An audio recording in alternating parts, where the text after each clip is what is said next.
Episode 187, New Beginnings. Alex stood outside the door for a moment and listened to Nellie weeping in her room. He felt awful. He sighed and went back to his room to have a rest. The next day, when he saw her, she seemed back to her usual self. He didn't know what to say, so he didn't mention their conversation from the previous evening. They worked together in the food truck, as usual. 3 days later, it was his last day working with her before he started at the university the following day. That evening, he returned to his rental room and started packing up his things. Later, he was cooking himself some chicken soup when he heard someone banging on the door. When he opened it, he was surprised to find Nellie standing there holding a plate of pancakes. "Hey," he said. Nellie put the plate on the table and said with a smile, "Please eat them. I made them for you." Alex was pleasantly surprised and realized that she had brought them to celebrate their last day working together. He felt very touched as he sat down to eat the pancakes with his chicken soup. To him, the food tasted delicious. He looked at Nellie and said, "Your pancakes taste wonderful." She answered, "I know."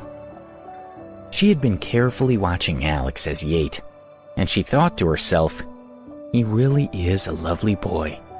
His heart is as sweet as honey." She looked at him again, and with a small smile, she said tenderly, "Alex, I was wrong the other night. Please don't hate me." "Of course I don't hate you. You think too much," he replied with a smile. "I know you really like that man you told me about. The only thing stopping you is," he wanted to say, an inferiority complex, but he didn't want to anger her again, so he stopped himself. Instead, he said, "I believe that we make our own happiness.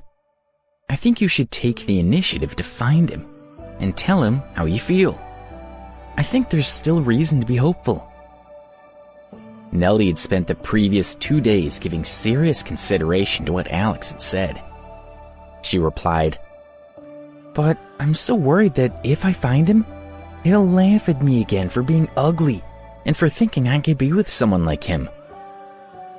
Alex responded, "But at least then you'll know how he feels toward you, and then you can stop thinking about him. It would still be better than not knowing. But don't be too pessimistic. You also said that you knew him when you were both children. You've both grown up since then. Maybe if you meet him now, he will like you." "Do you really think so?" she murmured. Alex replied, "Of course I do. Unfortunately, I can't help you look for him right now, but when things are sorted out with Miss Marvel, I'll go with you to find him. If he's polite, then I'll leave you to it. If he's rude to you like he was when he was a child, I'll beat him up for you." Nellie was very moved. In her whole life, no one had ever defended her in this way. She tried to hold back the tears that had welled up in her eyes. With a small smile, she said, "Well, thank you. But don't say any more now. Eat your dinner, there's plenty left." The next day, Alex got up early. He had bought a suitcase, and he packed all his clothes into it, with the garbage bag full of euros safely hidden in the middle. He put his backpack onto his back, picked up the suitcase, and walked out of his room. He planned to say hello to Nellie, who had slept on the sofa, and then report to Richmond University. However, Nellie had already gotten up. She asked Alex to eat some pancakes that were left over from the previous night.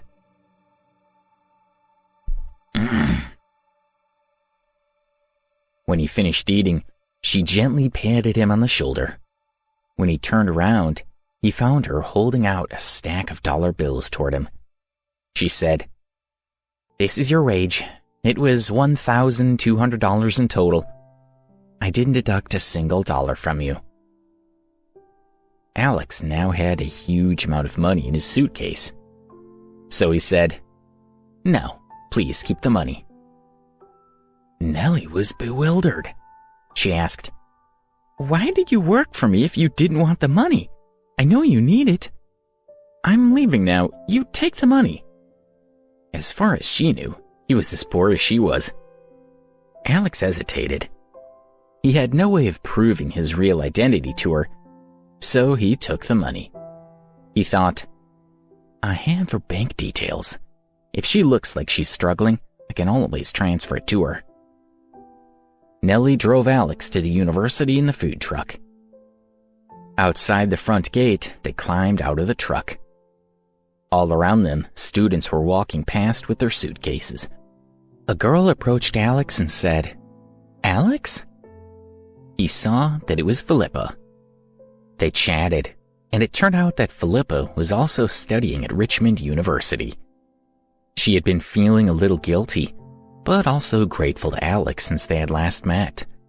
However, she hadn't had the nerve to call him. She was surprised but pleased to bump into him again. Have you come to Richmond University to do business? She asked him. Leave him alone, Nellie said sternly as she glared at Philippa. She remembered that the last time they had met, Philippa and Miriam had laughed unkindly at Alex. Philippa smiled and didn't say anything. Alex said softly to Nellie, It's okay, we're old classmates, and now we're studying at the same university. Although Philippa was a little confused, she remembered how Mr. Stokes and the beautiful woman had helped Alex in the Ruby Hotel the last time they met. They had both left an impression on her. Philippa took Nellie's hand and said, I was wrong the last time we met. I feel terrible. I will never look down on anyone again. Nellie looked back at her suspiciously but didn't say anything else. She turned to Alex and said, I'm hoping to make a lot of money here today with the truck. I better go and set up. Well, in the future, when you're parked here at the university, let me know and we'll eat lunch together in the cafeteria, Alex said.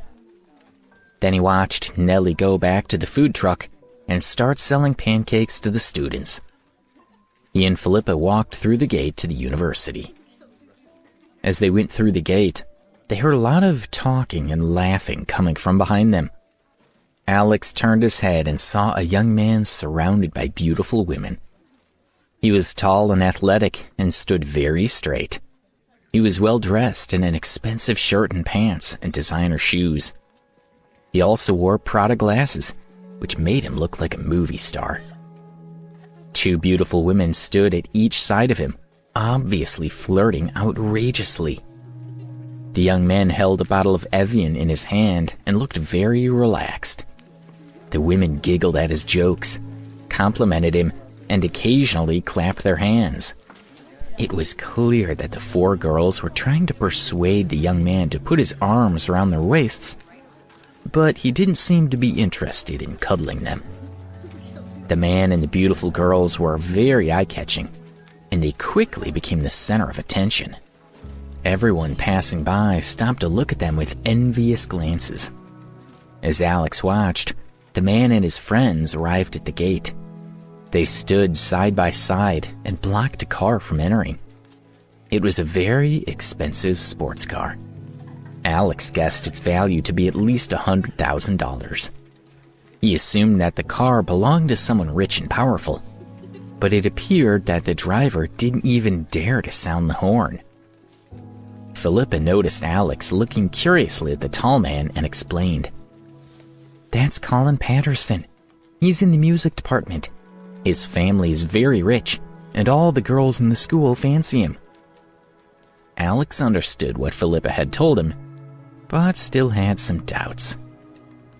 Oh, okay, he nodded, and then he said with a puzzled smile, I can see that he has some pretty girls following him around, but they're blocking that car from getting in. They're lucky the owner of the car is so relaxed. He isn't even sounding the horn to get them to move. No matter how rich his family is, I'm surprised that the driver isn't doing anything.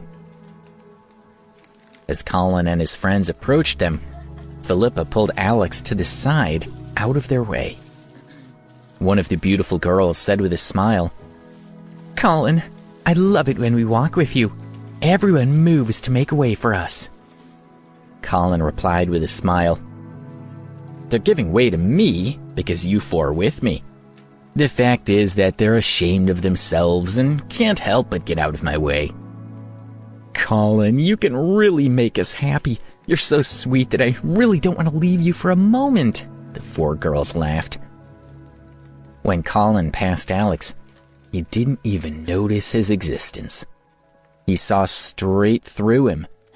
The five of them walked down the road with the car slowly driving behind them. When they reached a fork in the road, the driver rolled down the window. He didn't look like a student. He called out to Colin.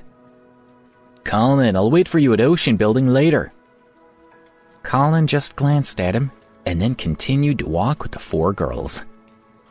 Philip and Alex looked at each other with a smile. They realized that the car belonged to Colin and that the man driving it was his valet. That was why he hadn't dared to sound the horn. Philippa showed him the way to the dormitory building of the Department of Life Sciences. What happened that day has always bothered me, Alex. Do you still blame me?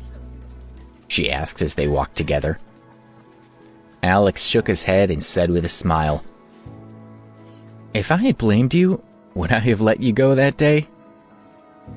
That put Philippa's mind at ease.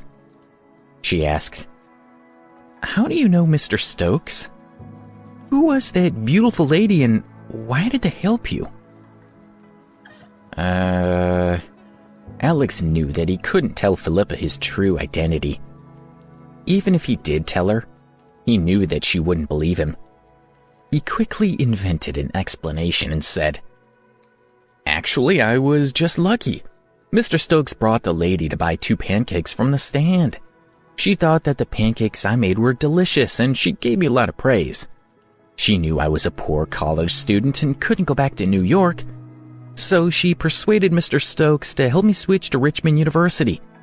It was a coincidence that I saw them again in the Ruby Hotel that day. I don't know anything else about them. Oh, is that all? Philippa had never imagined that Ken had helped Alex simply because of 2 pancakes. When she saw him nodding, she asked, Do you still have contact with them? If you have any more difficulties and want them to help, will they? He replied, No, I don't even have their contact information. Besides, they've already helped me once. I'm not related to them. Why should they help me again? That's what I thought, Philippa said. She was a bit frustrated.